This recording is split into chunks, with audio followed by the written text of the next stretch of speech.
Eba, voltando aqui o segundo bloco e agora nós vamos falar sobre um tema muito bacana, que é saúde mental dos homens com um profissional de Minas, gente, Luiz Henrique Souza, psicólogo. Seja muito bem-vindo e nós estamos fazendo vídeo chamada. Seja bem-vindo, Luiz. Olá, prazer, boa tarde a todos, tudo bem?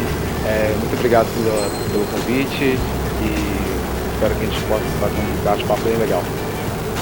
Com certeza. Vamos começar falando, Luiz, o seguinte: o machismo é grande quando se fala em cuidar da saúde masculina? Sim. A taxa de rejeição com cuidado da saúde masculina é muito alta. Os números indicam, em quase todos os quadros que a gente vê de doenças crônicas, doenças graves, os homens estão encabeçando essa lista, justamente por uma certa resistência com cuidado, uma resistência a buscar ajuda. Sim, mas você acha que ainda na década de 2020 ainda se tem esse lado machismo tão assim enraizado? As coisas têm mudado, né? As coisas têm dado um grande salto, né? Por exemplo, eu como psicólogo eu tenho visto muito mais pessoas, principalmente até através da plataforma da Psicologia Viva, muito mais homens buscando a terapia, buscando o autocuidado, mas ainda o número de rejeição é muito alto. Até uma coisa mais institucionalizada, uma coisa mais enraizada na nossa sociedade. Sim.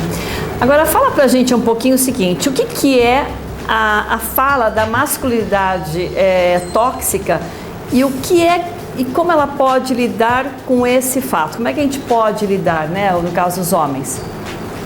Então, a masculinidade tóxica, no caso do cuidado, da prevenção à saúde, vem da fala de que o homem não precisa de cuidado, o homem não tem necessariamente que tomar os mesmos cuidados que qualquer outra pessoa, por ele se sentir mais forte, ser mais invulnerável a certos males que atingem a todos nós. E a gente pode combater essa fala, porque necessariamente nós somos todos humanos, a gente não existe alguém mais forte ou mais fraco, né? Essa ideia da mulher ser do sexo frágil, o homem ser do sexo forte, aquele viril, que não precisa de cuidado, não existe mais, né? Isso hoje em dia com certeza. Agora, no caso, as pessoas te procuram muito, os homens, porque assim, o que a gente ouve muito são os homens dizerem assim: eu não vou fazer terapia, imagina, terapia é frescura. Isso daí está aumentando a procura dos homens, até você, de repente, como psicólogo? Olha, é um fato até curioso, porque eu sei que na estatística geral tem aumentado, mas um número não muito elevado. Apesar que, para mim, eles me procuram bastante. Eu posso dizer que, com certeza, 60%, 70% da minha clientela, das pessoas que eu trabalho, são homens. Mas geralmente todos chegam com o mesmo quadro. São pessoas que estão à beira de um colapso, cheios de problemas e que me buscam justamente por eu ser homem, então se sentem mais confiantes e assim, só em último caso, depois de muito tempo de procura. E você sabe que eu acho tão importante, né? Todos nós fazemos uma terapia, uma análise, eu acho que faz parte para o nosso dia a dia, são tantos imprevistos que a gente sofre, né, Luiz? Então eu acho que seria muito importante que todos nós, independente de ser homem ou mulher, fizéssemos sim. Agora, dizer coisas como, por exemplo, seja homem ou vire homem, é prejudicial? Até que ponto isso é prejudicial? Olha, Sibeli, é muito prejudicial sim.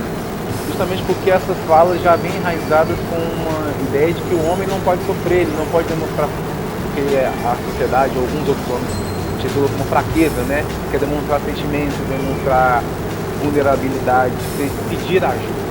Não parece estar dentro do manual do homem pedir ajuda. Então, quando se coloca essas frases, principalmente para as crianças, seja homem, não precisa chorar, homem não chora, todas essas falas reforçam esse estereótipo negativo de que o homem não precisa de cuidado, não precisa de ajuda para lidar com seus problemas.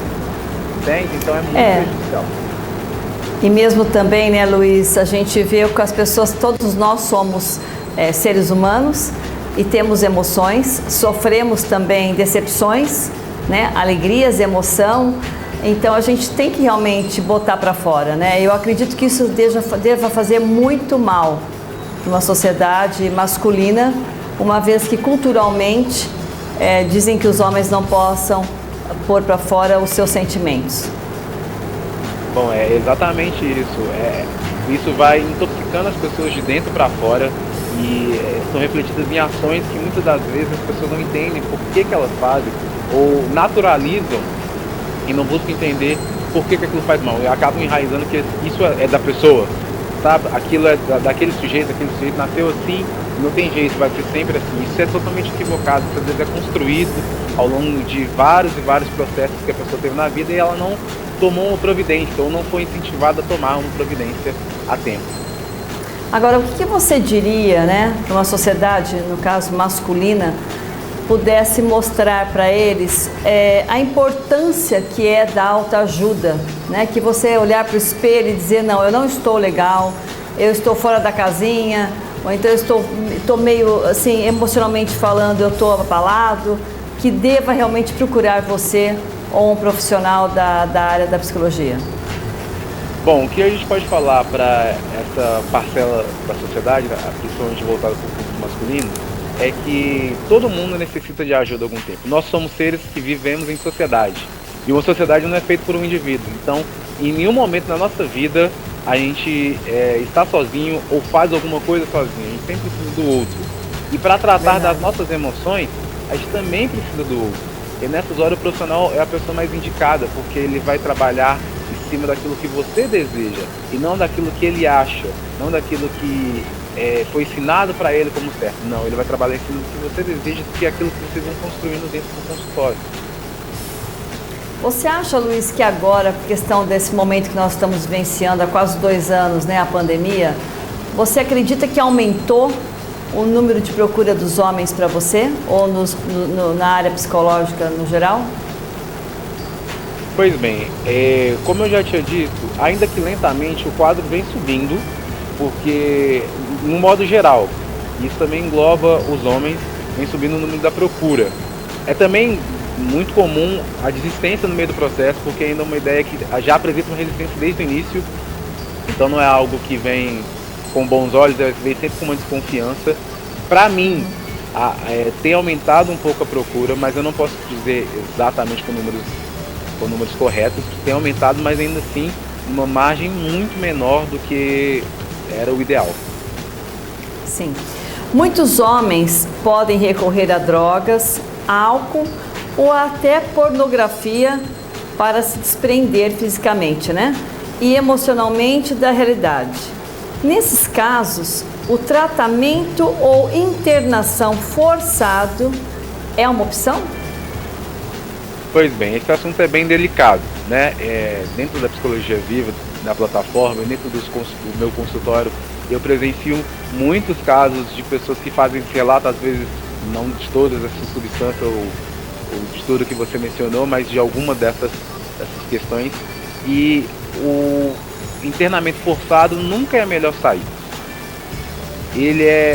Porque ele já vai vir com a carga de resistência da pessoa que não quer estar ali, por não entender por que estar ali. Então vem junto com o sofrimento, e aí junto com esse sofrimento a resistência à melhora, ao processo. Então, quanto mais for um processo que a pessoa aceite, melhor. É claro que há situações, às vezes a pessoa representa o risco para si mesmo, para a sociedade, e aí você tem que fazer alguma coisa. Mas na maioria dos casos, a internação deve vir e partir através da pessoa. É preferível aconselhar, conversar e demonstrar para aquela pessoa. É complicado, porque muitas vezes a pessoa não tem aquela força, né, emocional para passar por essa situação de livre e espontânea vontade, né, dizer, não, eu quero ir à procura. Geralmente tem muita família que força mesmo e cria uma situação bem delicada, mas que muitas vezes pode ter um bom resultado? Então, sobre essa situação, é claro que a gente entende, principalmente em relacionado às drogas, né, que tira a pessoa do juízo perfeito dela, que a gente pode sim ter casos em que a internação precisa ser necessariamente no primeiro momento forçada. porque aquela pessoa está num estado que ela não consegue responder por si. E ela não vai conseguir Sim. entender o quão perigoso ela está sendo para ela e para os outros. A questão Sim. é principalmente o depois, porque aquele estado vai passar, a pessoa vai voltar à lucidez, a gente pelo menos espera isso, a gente vai fazer alguma coisa para que isso aconteça. E aí nesse momento é que é importante continuar as conversas e aconselhar, demonstrar para a pessoa, olha, como isso foi melhor para você, como agora você pode pensar com mais clareza, tudo isso aqui está sendo feito para o seu bem. Então assim, não é a internação o problema é não explicar à pessoa por que ela está sendo internada e principalmente quando ela apresenta uma melhora, não é trabalhado com ela esse ponto, é simplesmente colocado como se aquilo fosse algo que ela tem que se sujeitar sem necessariamente pensar sobre. Então, sem explicar, sim, né? Exatamente, tem efeito sim a internação em casos mais graves, porque a pessoa vai voltar à sobriedade, mas em todo momento tem que ser feita a explicação do que está acontecendo para ela, trazer ela à tona do que ela está vivendo. E o mais importante também, né, Luiz, além de dar todo esse apoio para essa pessoa, assistência, né, o depois, né, a manutenção disso tudo para ela não cair outra vez na tentação. Exatamente, o depois é muito complexo, porque as recaídas, elas acabam fazendo parte do processo, por mais que a gente não queira, por mais que seja doloroso, as recaídas fazem parte do processo. A vontade de fazer uso daquilo que uma vez foi tão benéfico para ela, deu a sensação de liberdade, de libertamento de todo aquele sofrimento que aquela pessoa estava vivendo, vai aparecer de novo. Mas nesse momento é preciso que a gente converse com as pessoas, que instrua, que demonstre, que mostre para ela que o caminho pode ser diferente, não precisa ser aquele mesmo caminho. Aquilo não necessariamente foi uma salvação, foi mais um alívio momentâneo, algo passageiro, que não vai ter resultado lá na frente. Sim. Agora, Luiz, as pessoas falam muito assim, né, o ditado, que os homens têm apenas duas emoções, apatia ou a raiva. Isso é um equívoco comum? É um equívoco muito comum, porque o ser humano é feito de tantas emoções e os homens não são diferentes em nada disso. A gente sente alegria, tristeza, raiva, a gente sente uma gama tão vasta de sentimentos, de emoções, que a gente tem que aprender a lidar com cada uma que aparecer. Então, assim, limitar o potencial do homem a duas emoções apenas é algo que beira o ridículo. É claro que isso foi difundido em algum momento na sociedade, mas não tem o menor cabimento. A gente não é feito somente de duas emoções, até porque são duas emoções que em quase todos os casos elas vão ser negativas, elas não vão ajudar, mas atrapalhar. Então, assim, resumir o homem a coisas que não vão ajudar ele a conviver melhor. Sim. E outra coisa, né? O homem também é ser humano, né? Sim. Como a mulher, como um todo, né? Como uma criança. Exatamente. Realmente isso daí tem que ser eliminado de uma sociedade, com certeza. Eu acho tão lindo o homem chorar, o homem poder expressar o seu sentimento, né?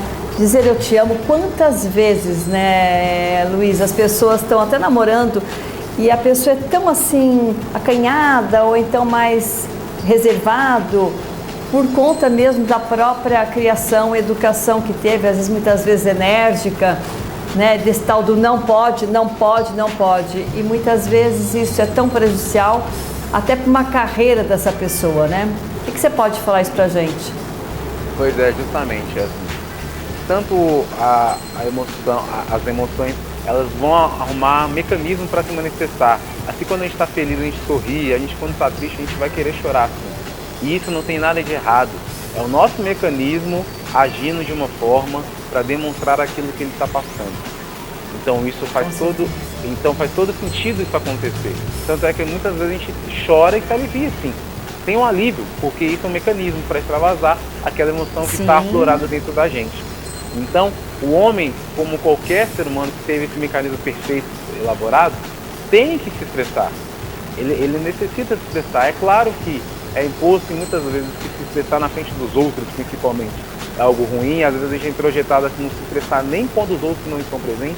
A gente vai guardando essas emoções, e elas vão nos corroendo por dentro, fazendo que a gente fique cada vez mais mal, a gente se sinta mal com a nossa presença. A gente, às vezes tem pessoas que têm dificuldade de ficar sozinhos, porque sabe que quando vai ficar sozinho, as emoções vão vão sair para fora. Aflorar. Então, vão aflorar e justamente por isso as pessoas buscam, às vezes, fazer coisas que nem entendem, às vezes ficam em bares, ficam em festas o tempo inteiro, justamente para esquecer daquelas emoções e não conseguem conviver consigo mesmo, que é uma coisa totalmente prejudicial.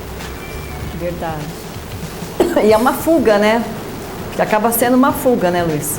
Sim, exatamente. Ou para bebida, ou para o jogo, ou, enfim, ou para droga. O que mais tem no mundo são possibilidades para essa fuga, nem todas são boas. Desculpa. Não, imagina. Sim. Então, assim, esse mecanismo de fuga que a gente acaba encontrando, né, para fugir do nosso sentimento, para não encará-los, é muito prejudicial à nossa saúde, à nossa convivência em sociedade, a tudo que nos cerca, porque pode fugir daquilo que a gente considera como o ideal de ser. Então, assim, nós nos tornamos uma pessoa que nós não queremos ser. Às vezes entregues a coisas que a gente nunca imaginou estar entregues, sabe? Então, a gente tem que realmente tomar cuidado quando a gente fala de não se estressar, de não demonstrar emoções, porque isso vai afetando a gente por dentro e nos transformando de uma forma não muito prazerosa. E outra coisa também, né? A gente ouve muito também, vê também noticiário, ou mesmo pessoalmente, muitas brigas, né, de homens. Muitas vezes até uma questão de querer aparecer.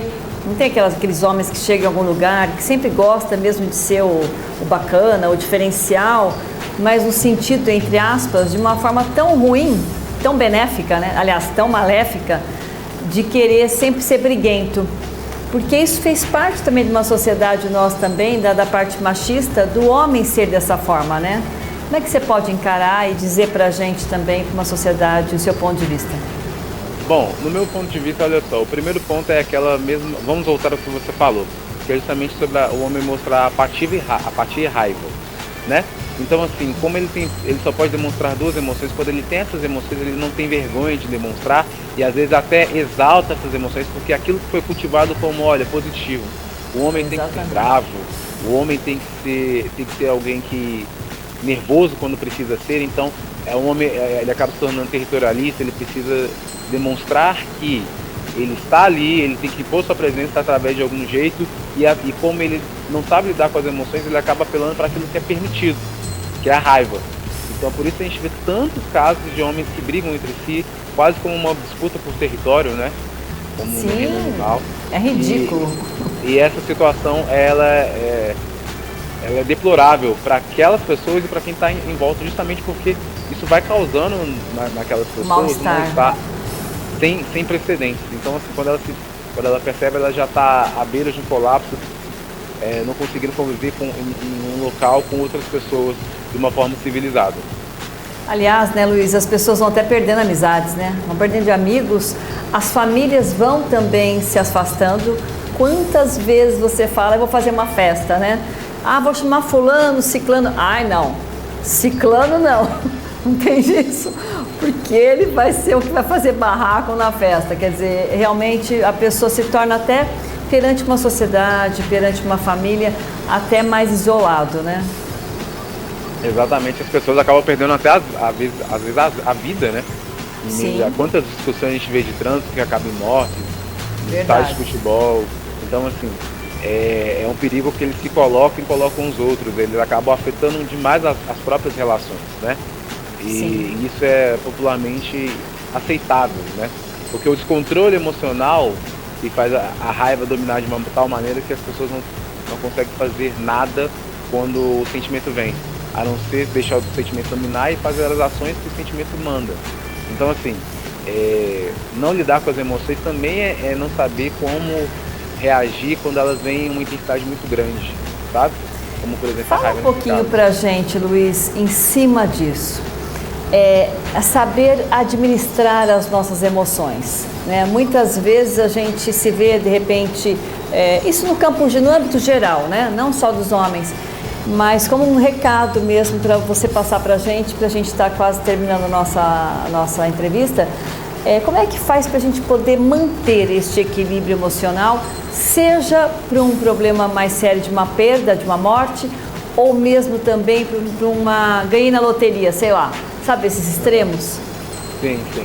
Pois é, então. O ponto principal é entender que toda emoção faz parte da gente. Nós nascemos com essas emoções, a gente vai cultivando elas desde criança, elas estão aqui, a gente vai viver com elas pro resto da vida. Não existe, por exemplo, uma pessoa que nunca vai sentir uma tristeza na vida. Isso é totalmente impossível. Então o ponto aqui é trabalhar com essas emoções, primeiramente aceitando-as, não negando, não escondendo debaixo do tapete. E sim trabalhando como elas agem e quais são suas consequências. A gente tem que sempre pensar, ponderar que emoções, elas têm níveis, elas podem subir, elas podem descer, a gente pode estar muito feliz, depois muito triste. Então assim, esse nível vai subindo, a gente não pode ser contagiado pelo nível mais alto nem mais baixo.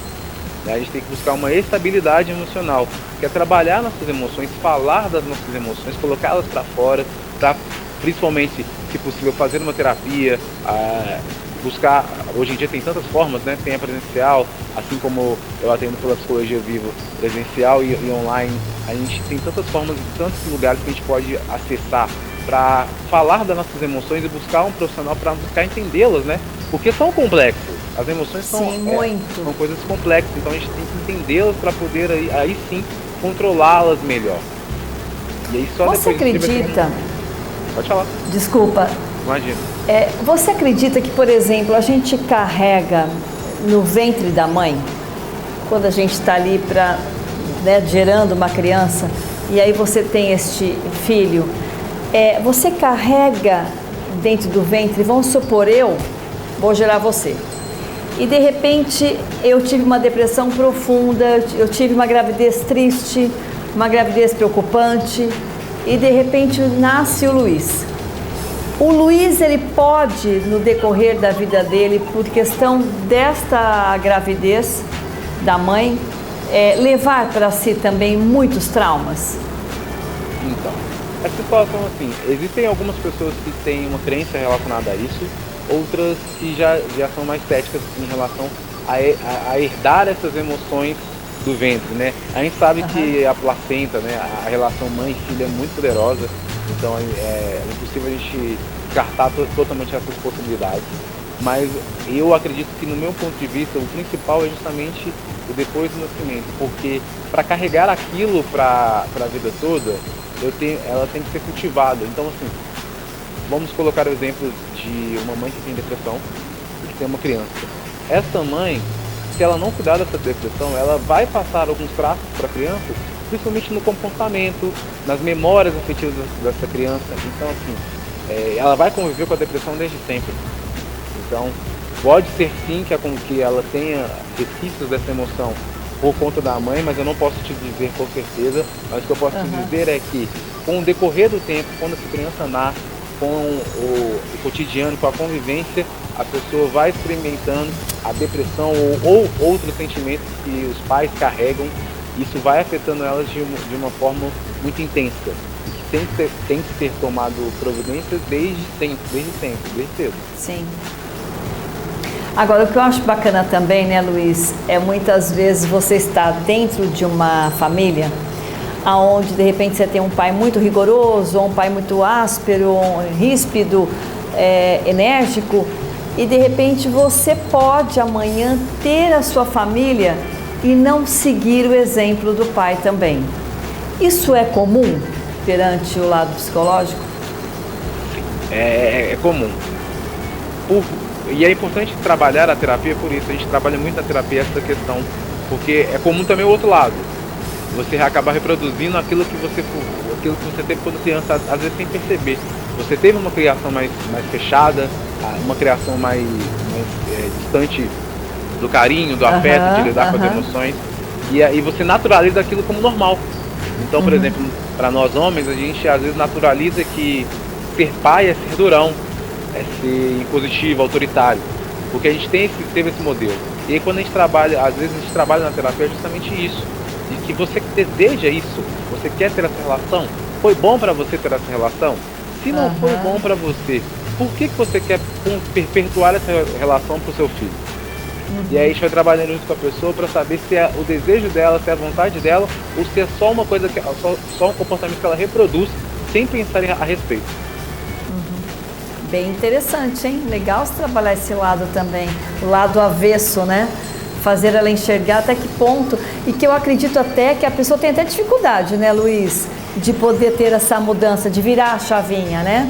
Onde foi criada a vida inteira de um jeito, mas de repente ela acha bonito as outras pessoas serem diferentes. De repente acho que ela pode até analisar o pai da amiga, ou, né, os pais, a forma que é tão diferente do que ele foi, que ele cresceu, que ele foi, teve experiência com a família dele, né? Sim, sim. Então, assim, o que acontece é que muitas das vezes a gente entende que tudo no mundo existe apenas um único formato, inclusive a nossa criação. Só que existem vários formatos de criação, ninguém é criado igual. Então tem vários exemplos para que você pegue. A gente às vezes vai pegar, claro, que a gente teve mais contato, então vai pegar o exemplo dos nossos pais, dos nossos avós, dos nossos tios. Só que a gama é muito mais extensa. Às vezes, se você não concorda com nada que você viu, ou concorda só em parte, uma boa parcela você discorda, você não tem que seguir. Isso vale para os pais, para as mães, para qualquer pessoa. Dentro do processo de formação, do processo de criação de um indivíduo, você vai descobrindo aquilo que você acha interessante passar para aquela pessoa. Assim como aquela pessoa também, quando vai adquirindo consciência dos atos, vai entendendo melhor o mundo, vai descobrindo novas coisas e entendendo o mundo, a maneira dela, a visão dela, assim como nós também.